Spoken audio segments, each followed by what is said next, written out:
Olá pessoal, como na sexta-feira não deu para fazer a nossa live por causa da questão da internet, nós estamos hoje mandando essa mensagem gravada. O nosso tema hoje é o que é cosmovisão cristã e quais as suas implicações para a nossa vida. Então vamos lá, primeiramente, o que é cosmovisão? A palavra pode ter uma interpretação bem simples, ao dizer cosmovisão é uma visão cósmica, ou seja, uma visão ampla, uma visão geral. Seria a forma mais ampla, a forma mais aberta possível de se compreender as coisas ao nosso redor. Talvez uma interpretação mais simples da palavra seja dita, alguns antropólogos utilizam a expressão, é o óculos com o qual nós enxergamos a realidade. Entende-se que para compreendermos o cosmos, para compreendermos todas as coisas, nós usamos de uma visão, e essa visão ela é, em primeiro momento, uma visão que vem da nossa criação. Ou seja, a cosmovisão está diretamente ligada à forma como fomos concebidos na visão geral das coisas ao nosso redor, desde a nossa criação. Como nos ensinaram a olhar a realidade, como nos ensinaram a olhar o presente, o futuro, a razão da nossa existência e todas as coisas. Como que a cosmovisão interfere na nossa vida? Bom, nós temos um estudioso chamado Lloyd Quartz. Ele fala que a cultura ela é definida em 4 camadas. A camada mais superficial, a camada mais externa, é a camada dos comportamentos. Normalmente é o que nós observamos, é o que nós vemos as pessoas fazerem no dia a dia. Então é muito comum quando você vai fazer uma análise de uma cultura, você olha para o povo e diz, eles se comportam dessa forma. Como é que você entende o mineiro? O mineiro é aquela pessoa que fala uai, né? O jeito de falar, o que se come, o que se veste, isso tudo são comportamentos, mas os comportamentos, eles são apenas a parte mais externa de uma cultura. Eles são derivados, na verdade, dos valores que a pessoa tem, valores que são criados e que são desenvolvidos a partir das crenças. Então observe que nós já temos 3 camadas. A camada mais externa é do comportamento, o que vemos. O comportamento é gerado pelos valores que são desenvolvidos dentro do ambiente próprio da pessoa. Valores esses que são derivados das crenças, que é a terceira camada, bem mais próxima do interior, do cerne da cultura. Crenças que são ensinadas e são aprendidas desde o nosso nascimento, que nos são ensinadas pelos pais, pela sociedade. Mas essas crenças, elas vêm de algo muito maior, que já foi, talvez, que foi passado por gerações e que vem sendo implantado na vida da pessoa desde criança. Ou seja, a cosmovisão é aquele elemento da cultura que supera, que vai acima das crenças e que na verdade é a partir desta cosmovisão, dessa forma de ver o mundo, que as crenças são geradas. Logo, nós podemos dizer que a cosmovisão ela gera as nossas crenças, que por sua vez estabelecem os nossos valores e que acabam comandando os nossos comportamentos. O que cremos, o que consideramos valioso ou não, e a forma como nós nos comportamos, individual ou socialmente, estão diretamente relacionados à nossa cosmovisão, a visão que temos do mundo.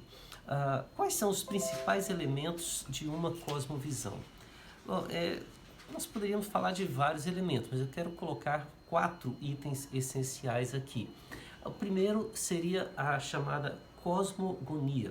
O que é cosmogonia? É aquela pergunta que a gente faz: como tudo começou? Qual é a origem do universo?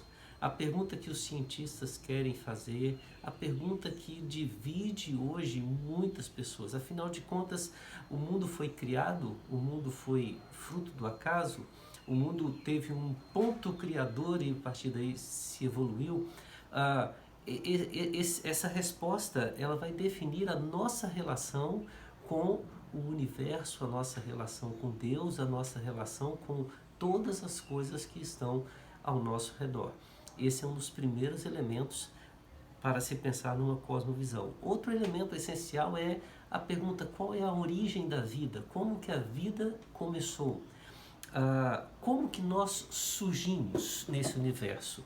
Essa resposta ela vai nos dar a compreensão do próximo, do ser humano, a nossa relação, inclusive, com todos os seres vivos, independente do reino a qual ele pertence. Mas de uma forma muito particular, a resposta da origem da vida vai definir a nossa forma de se relacionar com o outro ser humano. Outro elemento importante na cosmovisão é a questão do destino. Para onde vamos? Qual é o nosso futuro? Quando morrermos, a vida acaba? Se não acaba, qual é o nosso destino? O que acreditamos ser aquilo que viveremos após a nossa morte nesse mundo? E é claro, um outro propósito, nós poderíamos dizer que um outro elemento seria a própria explicação da realidade. Qual é o propósito pelo qual vivemos? Qual é a razão da nossa existência? Em outras palavras, desde que nascemos, somos ensinados pela nossa cultura, somos ensinados ao nosso redor a entendermos a nossa relação com o universo, a nossa relação com o próximo, com o ser humano, com a vida, o nosso destino após essa vida e a razão pela qual nós vivemos. De uma forma geral, como é que seria a cosmovisão cristã? Em primeiro lugar, nós entendemos que tudo começou em Deus. A Bíblia fala que no princípio criou Deus o céu e a terra. Então, uma cosmovisão cristã ela começa na identificação de Deus como sendo a origem de todas as coisas, não uma origem, uma grande explosão, não uma história de deuses e outras coisas. Não, nós cremos firmemente que houve um começo e o universo começou na palavra de Deus, na palavra do Senhor. Nós cremos que a origem do homem ela veio através do ato criador do Senhor. A Bíblia diz que o Senhor, do pó da terra, formou o homem e lhe soprou nas narinas o fôlego de vida e ele passou a ser alma vivente. E cremos que todas as demais vidas foram criadas pela palavra poderosa do Senhor. Nós cremos também que existe uma vida eterna, né? Nós cremos que Deus, ao criar o homem, o colocou num lugar maravilhoso chamado Éden, um jardim, e nesse jardim o homem foi colocado com um propósito tríplice. O primeiro propósito é de adorar ao Senhor.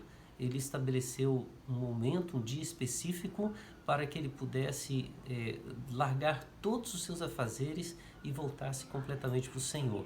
E nesse dia, que é chamado dia do descanso, é o dia em que, biblicamente, nós vamos ver o homem voltando-se para Deus. Mas é claro, temos que tomar cuidado. Isso não significa que nos outros 6 dias o homem não tem que se voltar para Deus. Na verdade, os 7 dias são dias de adoração. O Senhor, na viração do dia, sempre visitava o homem. Mas o homem tem 6 dias para desenvolver o seu trabalho no aspecto cultural. Isso significa que Deus colocou o homem com o propósito de desenvolver, de trabalhar tudo aquilo que ele criou. E um mandato social que tem a ver com o relacionamento e o desenvolvimento da vida social, que também devem estar presentes no 7º dia, no dia do descanso, no momento de uma aproximação maior do Senhor.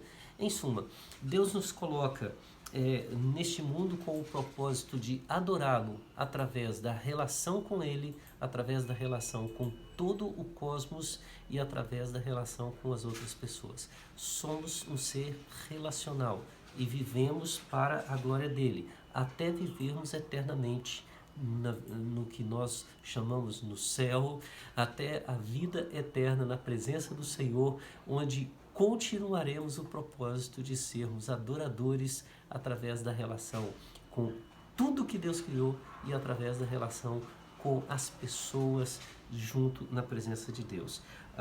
Fomos expulsos desse paraíso e por causa disso, tudo isso para o qual Deus, para o que Deus nos preparou, se tornou impossível. Mas nós fomos redimidos através de Jesus, resgatados no Senhor Jesus, para que o propósito eterno do Senhor se mantivesse através da vida do seu Filho Jesus. É interessante que em Gênesis 3,15, quando o homem é expulso do Éden, o Senhor naquele momento promete que virá aquele, o descendente da mulher, que pisará a cabeça da serpente. Esse é o descendente de quem todo o Antigo Testamento vai anunciar, vai falar até chegar em Cristo Jesus. Ele é o descendente, ele é o Messias, ele é o Cristo, ele é o Senhor, ele é o Salvador, ele é o nosso Redentor. E ele, através do seu sangue, nos preparou para que pudéssemos nele usufruir a vida eterna. Cremos que o nosso destino é a vida eterna em Cristo Jesus. Cremos também que o inferno é uma possibilidade, é uma realidade para aqueles que não estão em Cristo Jesus. Nós entendemos então que a razão da nossa vida é glorificar a Deus e usufruir da sua presença. Paulo vai falar na sua carta que para mim o viver é Cristo, o morrer é lucro. Eu gosto de pensar na ideia de que há uma inversão, porque quando trabalhamos pelo lucro, não trabalhamos simplesmente pelo serviço. Trabalhamos pelo lucro, o lucro é o que nos almeja e pelo lucro nós servimos, nós trabalhamos, nos dedicamos. Paulo fala que o lucro é Cristo, é morrer. O lucro é morrer. E a razão para se alcançar esse lucro é viver, mas viver voltado para o Senhor Jesus. Ele sabe que morrer é lucro porque ele vai herdar de novo aquela vida que havia no paraíso, aquela vida que havia no Jardim do Éden, não da forma que estava, mas muito melhorada, porque o pecado já não terá mais chances de ocupar o seu espaço. Qual é a cosmovisão cristã? A nossa cosmovisão cristã, então, ela está diretamente relacionada à palavra de Deus. Nós cremos que a Bíblia é a nossa única regra de fé e a nossa única regra de prática. É nela quem aprendemos. A Bíblia inúmeras vezes fala que é dever dos pais ensinarem as crianças a respeito da lei, a respeito da palavra do Senhor. Uma família cristã deveria, desde o nascimento, desde a geração dos seus filhos, começar a ensinar-lhes a respeito da palavra de Deus, a respeito do Senhor Criador, a respeito de como Deus nos fez, a respeito de todas as coisas que envolvem essa nossa visão. Mas nós entendemos que o mundo de hoje é um mundo que nos desafia terrivelmente. Nós temos alguns severos desafios porque, em primeiro lugar, dentro das casas, a palavra de Deus já não está sendo ensinada mais de uma forma tão veemente, de uma forma tão contundente. Aliás, cada vez mais nós percebemos que as verdades eternas de Cristo não são questionadas somente dentro do lar, são questionadas às vezes até mesmo dentro da igreja. Eu levantei aqui pelo menos 5 pontos que mostram enormes desafios que temos como igreja para vivermos uma cosmovisão cristã nos tempos atuais. O primeiro grande desafio que eu queria pensar é que vivemos, como diz Zygmunt Bauman, nós vivemos um mundo líquido. E a ideia de vivermos um mundo líquido é um mundo que não aceita padrões, não aceita regras. É um mundo em que o respeito à opinião dos outros tem que ser maior do que ter a minha própria opinião, ter o meu próprio pensamento. Então, muitas vezes nós convivemos não em um ambiente em que as culturas se identificam. Eu gosto de pensar que o ambiente urbano ele acabou com a ideia da transculturalidade. Ele gerou um ambiente multicultural. E na multiculturalidade, as diversas cosmovisões se relacionam de forma próxima, de forma a se misturarem. Estou repetindo a palavra. Elas se misturam de forma a você não conseguir identificar uma cultura específica, uma cosmovisão específica. É como se você está numa mesa, num shopping center, né? Aliás, estamos com saudades dos shoppings esses tempos, né? E ali você começa a perceber diversas formas de ver o mundo. Ninguém pode se levantar e dizer, isso é o que eu creio, porque a crença do outro precisa ser respeitada. Automaticamente, nesse ambiente multicultural, você acaba anulando ou questionando suas raízes, seus padrões. É como pegar uma peça de um metal sólido e jogar em um cadinho com esse metal líquido. Com o passar do tempo, esse metal sólido vai se tornar líquido também. E assim tem acontecido muitas vezes com a nossa fé, com a nossa visão, com os nossos padrões. Nós muitas vezes temos tido receio de reafirmá-los diante de um mundo que cada vez mais liquefaz todas as coisas. Temos o desafio de manter firme a nossa fé, mantê-la sólida em um mundo que questiona tudo o que cremos, em que questiona os nossos padrões, que questiona a nossa forma de ver o mundo. Talvez um outro grande desafio é que nós temos, apesar da ciência e da política serem neutras, nós temos um grande domínio na ciência e na política de elementos que trabalham contra a cosmovisão cristã.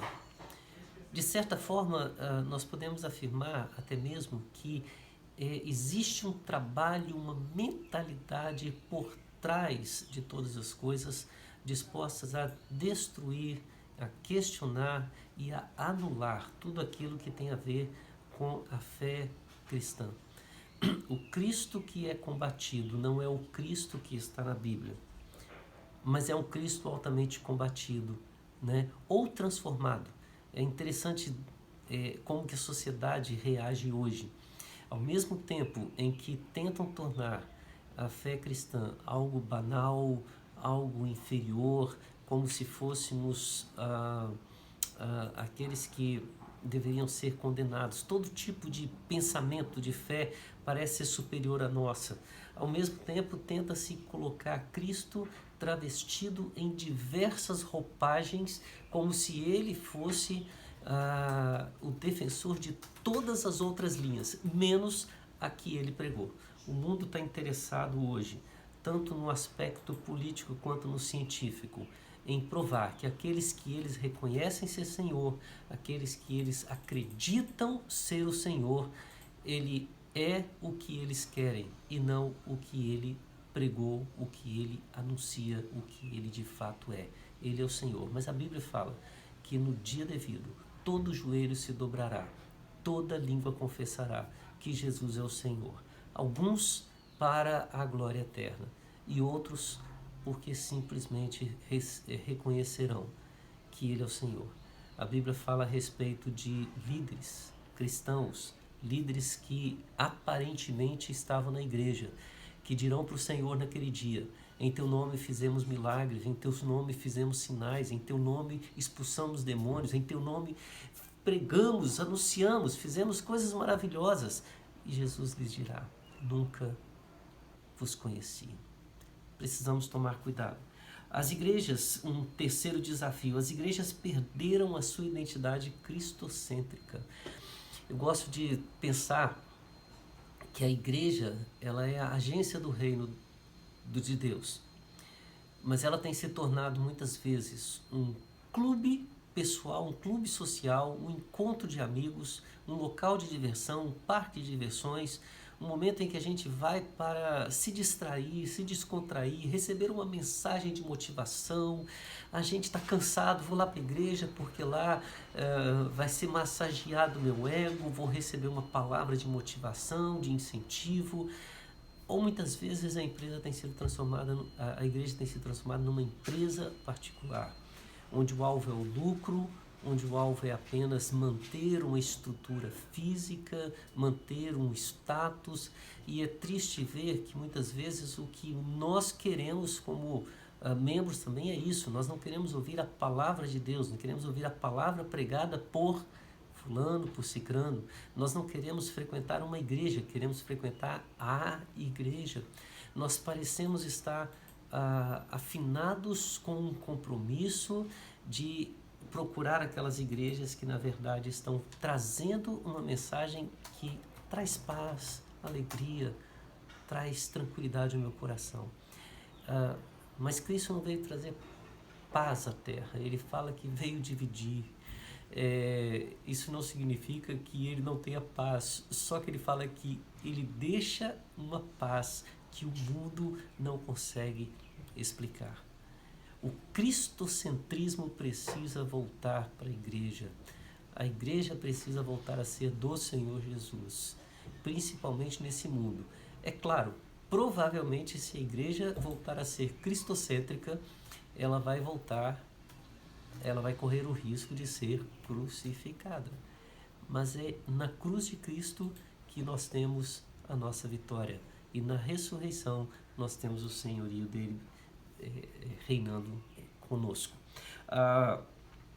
Não há lugar, no quarto desafio, não há lugar para Deus em um mundo antropocêntrico.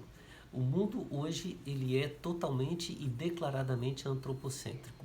É claro que no decorrer da história nós temos uma falsa ideia de que o mundo foi teocêntrico.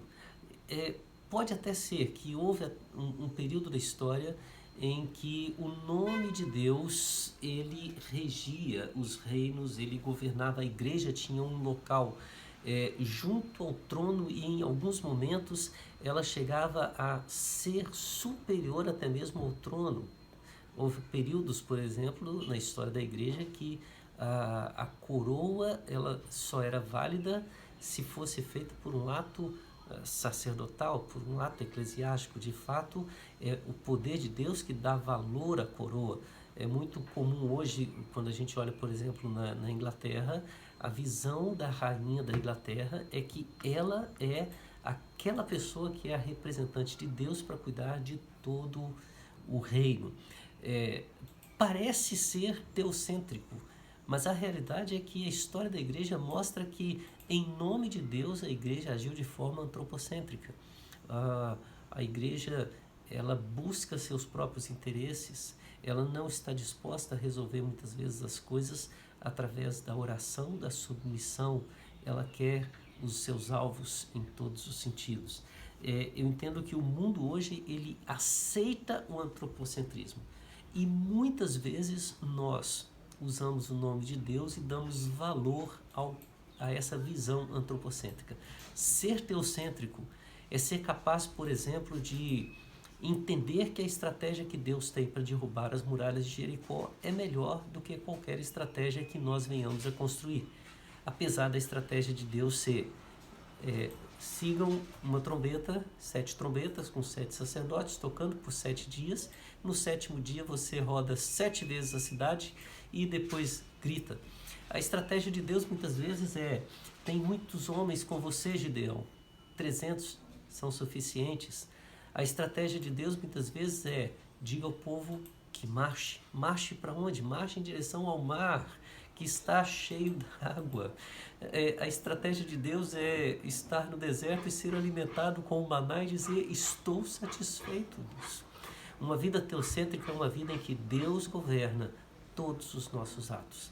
Não adianta usar o nome de Deus, não adianta ir à igreja e se colocar como aquele que serve a Deus, se a vontade dele não prevalece em relação à sua. O quinto, e com esse quinto ponto eu termino a minha palestra, é o desafio de que a preocupação por ocupar um lugar nesta vida nos faz esquecer que somos aqui apenas peregrinos. Nós somos enviados ao mundo. O Senhor Jesus, ele disse que ele nos deixou no mundo com o propósito de anunciar o de pregar a palavra de Deus. Temos um propósito para viver aqui. mas o reino, a nossa casa, o nosso habitat é eterno. Aqui os tesouros se acumulam e se perdem. O que é a nossa vida? Hoje estamos aqui gravando este vídeo. Amanhã não sabemos o que será da nossa vida. Tiago fala para a igreja que as pessoas estão fazendo planos. Amanhã iremos a tal cidade, faremos isso, faremos aquilo, tal, tal. E ele fala, o que é a vossa vida? Qual controle você tem sobre o amanhã? Ao invés de você fazer os seus planos, coloca uma palavrinha que vai fazer toda a diferença. Se for a vontade de Deus, se assim Deus quiser, amanhã será dessa forma. O nosso grande desafio é entender agora que este mundo é passageiro e a nossa vida verdadeira não está aqui, ela está na eternidade. Jesus disse, vou preparar-vos lugar, e é para esse lugar que nós vamos. Espero que esse tempo de estudo possa nos dar uma visão clara. Nós temos que valorizar, zelar e enaltecer a nossa cosmovisão. Cremos em Deus, cremos nele como o Criador de todo o universo, como aquele que formou o homem. Fomos criados pelo Senhor, criados para glorificá-lo nesta vida e por toda a eternidade. Ele é o Senhor da nossa vida. Essa é a cosmovisão que deve gerar todas as nossas crenças, que vão definir os nossos valores e vão nos fazer comportar neste mundo de forma a exaltar e glorificar aquele que é o nosso Senhor. Que Deus te abençoe.